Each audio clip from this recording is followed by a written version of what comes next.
pagi Bapak Ibu semuanya. Sebelumnya perkenalkan, nama saya Dr. Andi Siti Tandina. Saya dokter umum di Rumah Sakit Harapan Bunda. Jadi hari ini kita akan sharing sedikit tentang mungkin penyakit yang sering banget ya Bapak Ibu semua tahu, ini tentang kolesterol tinggi. Jadi sekarang saya akan coba membahas tentang apa itu kolesterol tinggi, pembagiannya, terus nilai normalnya itu berapa sih, dan gimana cara kita untuk mencegahnya. Ya, kita mulai. Oke, jadi sebelumnya kita Bapak Ibu juga harus tahu dulu nih, kalau dibilang kolesterol tinggi, kadang dokternya tuh suka bilang apanya yang tinggi kayak gitu. Jadi pembagiannya itu ada 3 ya untuk yang kolesterol tinggi ini. Jadi yang pertama itu adalah dislipidemia. Kondisi ini adalah kelainan pada metabolisme lemak yang ditandai dengan adanya peningkatan atau penurunan fraksi lipid dalam plasma.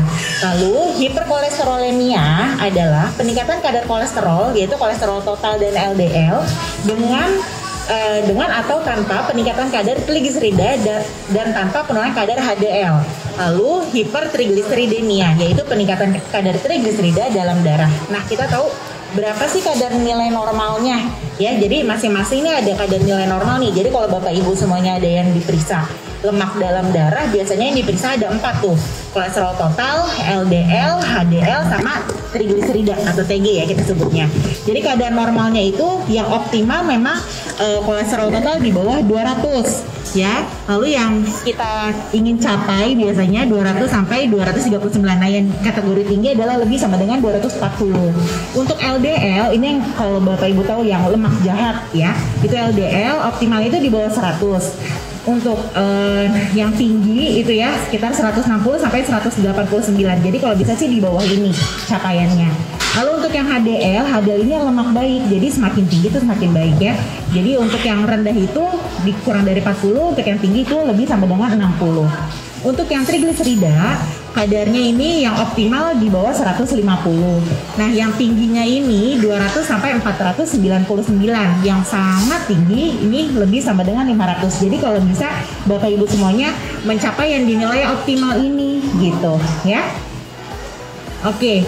Nah, ini kalau ditanya penyebabnya apa? Jadi sebenarnya kalau penyebab nggak cuma dari makanan, kurang aktivitas kayak gitu, enggak juga. Jadi ada macam-macam yang kita sebut faktor resiko. Jadi bukan penyebab utama, bukan penyebab langsungnya. Jadi apa sih faktor resikonya untuk peningkatan kadar lemak dalam darah? Jadi yang pertama adalah usia. Usia yang lebih tua gitu ya. Jadi usia yang sudah tidak muda lagi ya kita sebutnya, itu biasanya memang resikonya dia pasti pertama karena mungkin asupan makannya pasti lebih baik daripada orang yang muda.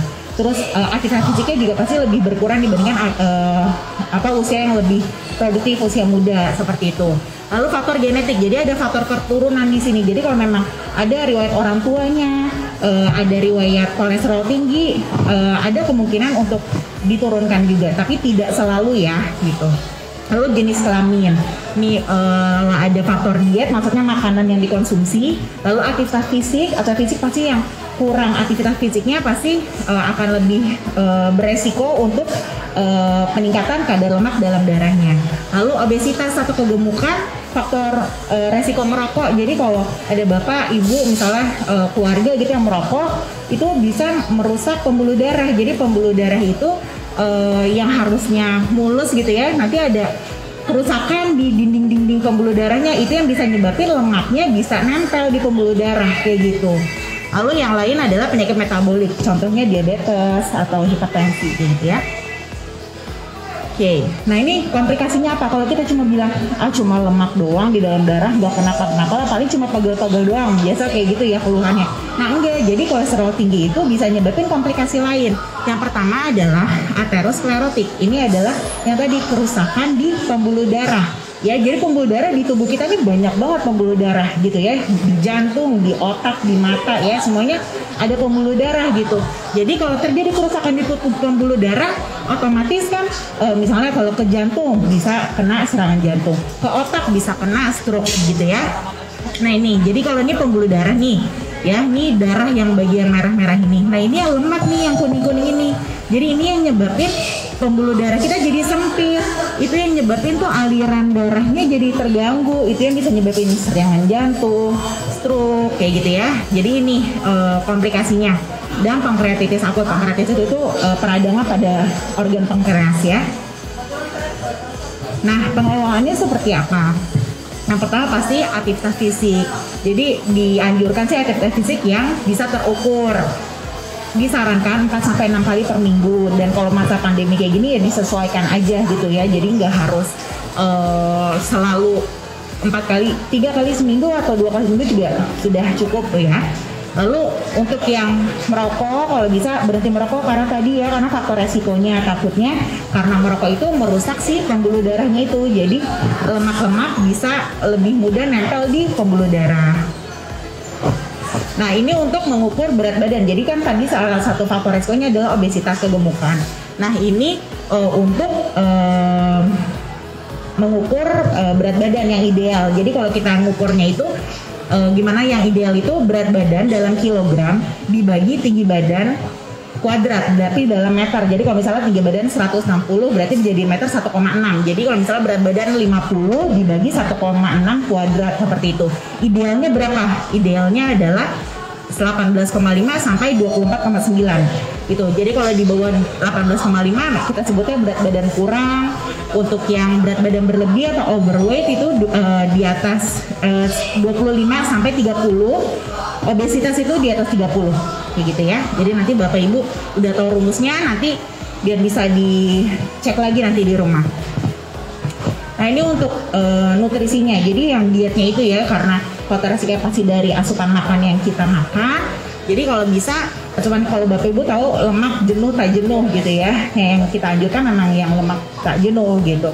Lemak tak jenuh tuh dari mana aja? Ini kan ada yang disarankan ya. Bapak bisa lihat contohnya kayak minyak zaitun, alpukat, kacang kenari, kacang polong, seperti itu. Jadi yang biasa dibatasin itu yang daging merah gitu, terutama yang berlemak. Oke, kalau memang diperlukan, memang disarankan sih untuk konsultasi ke dokter penanggung jawab gitu ya. Jadi bisa mendapatkan obat-obat yang sesuai gitu, dan memang disarankan untuk menjaganya gitu.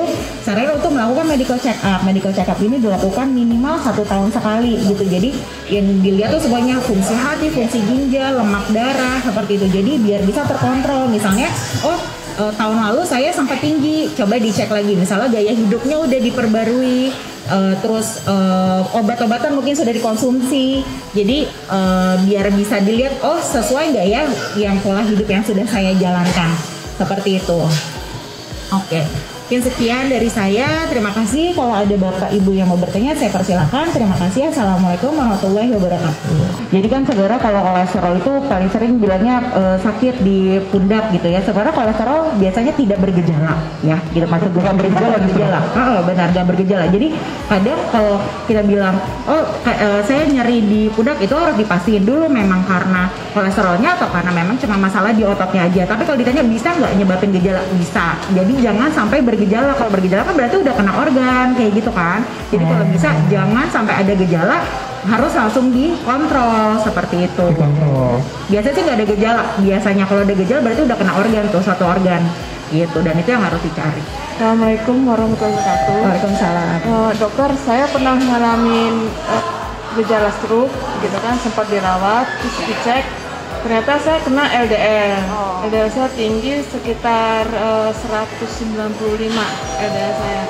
Terus saya diprogram pola makan saya sama dokter gitu kan, dan diusahakan berat badan saya turun. Ya. Tapi selama saya seminggu dirawat dengan pola makan yang diatur sama pihak rumah sakit gitu, berat badan saya bukan yang malah turun, malah tambah naik. Terus kolesterol saya turunnya juga sangat sedikit. Gitu. Itu gimana dok? Terima kasih. Assalamualaikum warahmatullahi wabarakatuh. Waalaikumsalam warahmatullahi wabarakatuh. Baik, jadi sebenarnya kalau kita mau untuk untuk menurunkan kolesterol memang nggak dalam waktu yang singkat, apalagi kalau dirawat di rumah sakit kan paling cuma 3-5 hari, maksimal 1 minggu ya Bu ya biasanya. Nah, jadi memang kalau untuk penata laksanaan untuk menurunkan kolesterol itu nggak dalam waktu singkat Ibu memang. Jadi sekitar 2 minggu sampai 1 bulan biasanya itu dikontrol ulang kayak gitu. Jadi kan kalau di rumah sakit ibu aktivitas pasti nggak ada, cuma tiduran aja karena memang itu yang disarankan, bed rest dulu untuk sementara karena ibu ada gejala stroke tadi ya. Jadi memang disarankan untuk bed rest dulu, tapi setelah pulang baru bisa dimulai tuh aktivitas lainnya, aktivitas fisik, lalu misalnya dietnya dipertahankan, misalnya udah dijelasin sama mungkin nutrisionis yang ada di rumah sakit, nanti dijelasin yang boleh dimakan apa, yang dihindari apa, seperti itu. Nah nanti di rumah sambil minum obatnya juga dijalankan tuh yang lain, yang tadi penata laksanaannya. Nah nanti biasanya ya kurang lebih sih sekitar 6 bulan ya Bu ya, 6 bulan biasanya disarankan tuh untuk dikontrol lagi gitunya, dicek lagi lemak darahnya gitu. Jadi kalau ibu cuma bilang kok malah nggak turun, memang nggak bisa secepat itu. Jadi nggak kayak kalau kita sakit flu minum obat udah langsung hilang. Kalau kolesterol nggak seperti itu karena dia udah nempel di pembuluh darah, nggak semudah itu untuk bisa dihilangkan seperti itu. Jadi memang butuh waktu yang lebih panjang dibandingkan penyakit lainnya seperti itu. Terima kasih dokter. Sama-sama Ibu. Assalamualaikum warahmatullahi wabarakatuh. Waalaikumsalam. Nama saya Mujianto. Kebetulan saya pernah kolesterolnya di atas 200 dan saya mengkonsumsi alpukat dan alhamdulillah turun. Alhamdulillah. Cuma untuk ukurannya berapa sehari itu? 1 atau setengah gitu kurang lebih. Okay. Terus yang saya tanyakan lagi, istri saya kebetulan kan ada batu ginjalnya. Ya. Itu kalau konsumsi kolesterol bagaimana? Boleh apa enggak? Konsumsi apa? Konsumsi alpukat. Oh, alpukat. Terima kasih. Oke. Ini tadi kita masuk ke yang tadi makanan ya Pak ya. Oke, memang di sini disarankan memang alpukat, alhamdulillah memang turun. Tapi biasanya yang disarankan itu tidak lebih dari 1 buah per hari.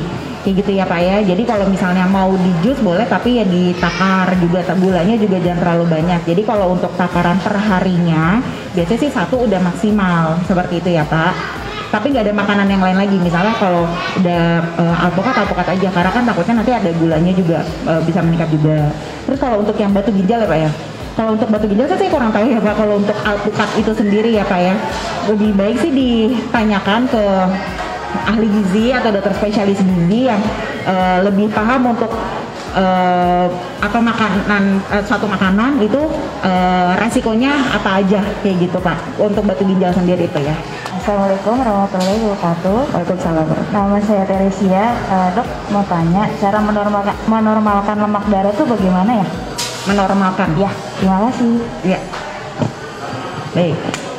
Yang tadi ya seperti yang saya bilang, jadi nggak cuma ucuk-ucuk kita langsung kasih obat gitu ya, harus dicari dulu faktor resikonya apa sih gitu ya. Jadi kalau memang kan faktor resiko banyak banget nih, ini yang harus diperhatikan juga gitu ya. Yang ini pasti nggak mungkin kita ubah, yang kayak usia nggak mungkin saya mau jadi lebih muda lagi gitu, nggak mungkin gitu ya, karena pembuluh darah pun pasti udah berbeda kondisi gitu ya untuk usia yang lebih tua. Jadi yang usia genetik jenis kelamin nggak mungkin bisa kita ubah, yang bisa kita ubah kan yang ini semuanya ya. Jadi yang tadi dietnya gimana, kita pasti yang paling tahu tentang diri kita gitu ya. Jadi menurut saya kayaknya ini deh makanan yang bikin kolesterol saya jadi tinggi kayak gitu. Nah itulah yang harus dikurangi seperti itu. Aktivitas fisik, kalau misalnya iya nih kayaknya di 1 bulan ini mungkin karena pandemi lagi tinggi-tingginya saya emang kurang olahraga, itu yang harus diperbaikin juga gitu ya. Jadi yang tadi minimal sih 2 kali, ini tuh minimal banget 2 kali seminggu tuh harus ada aktivitas fisik, olahraga yang maintenance gitu ya. Jadi minimal 15 menit dalam 1 kali sesi. Lalu kalau memang ada kegemukan yang tadi rumusnya kita udah kasih, dengan aktivitas fisik sama pola makan yang diubah, harusnya sih ini berkurang juga ya menjadi ideal. Kalau memang merokok, stop merokok. Dan kalau memang misalnya ada penyakit metabolik, contohnya diabetes, hipertensi, itu harus terkontrol. Jadi kalau misalnya orang tua ada riwayat diabetes, terus gula darah, lemak darahnya juga tinggi, diabetesnya juga tetap harus dikontrol. Karena kalau cuma lemaknya doang yang diturunin, udah nggak makan apa-apa, yang ada lemas, karena gula darahnya pun nggak terkontrol seperti itu. Jadi yang perlu diperhatikan ini semuanya itu harusnya dengan ini semua kalau sudah dilakukan, tapi tidak waktu singkat ya yang tadi saya bilang, karena lemak darah itu nggak bisa kayak orang sakit batuk dikasih obat langsung sembuh, langsung hilang gitu, tidak. Jadi ini butuh proses minimal 2 minggu sampai 1 bulan, biasanya dicek kembali seperti itu. Untuk dari rangkuman semuanya, sebenarnya kalau lemak dalam darah itu sebenarnya normalnya juga diproduksi di dalam hati. Jadi nggak cuma dari asupan makan aja yang kita konsumsi gitu. Jadi kalau memang lemaknya misalnya sedikit meningkat, biasa sama dokter pun biasa juga nggak dikasih obat minum gitu ya, yang penting pola hidupnya aja diperbaiki gitu ya, makanannya dikurangi, terus aktivitas fisiknya juga kalau bisa ditambah kayak gitu ya. Nah untuk yang makanan, semua makanan pasti ada baiknya ada buruknya. Kalau buruknya pasti kalau berlebihan gitu, jadi minyak boleh tapi tidak berlebih. Jadi kalau bisa sih dikurangin yang makanan yang kita sebut apa ya, yang digoreng, deep fried gitu loh, kita nyebutnya apa ya, bilang yang minyaknya terlalu banyak, yang misalnya ayam goreng gitu kan bener nyemplung lah gitu ya si ayamnya gitu. Kalau bisa dikurangin minyak boleh, contohnya ditumis-tumis itu lebih baik ya dibandingkan yang harus di deep fried seperti itu. Terus lebih baik daripada mengobati lebih baik dicegah ya, jadi dicegah lebih baik rutin melakukan check up gitu ya untuk ke dokter penanggung jawabnya silakan, atau misalnya mau nggak ada keluhan apa-apa mau medical check up juga itu lebih disarankan minimal 1 tahun sekali.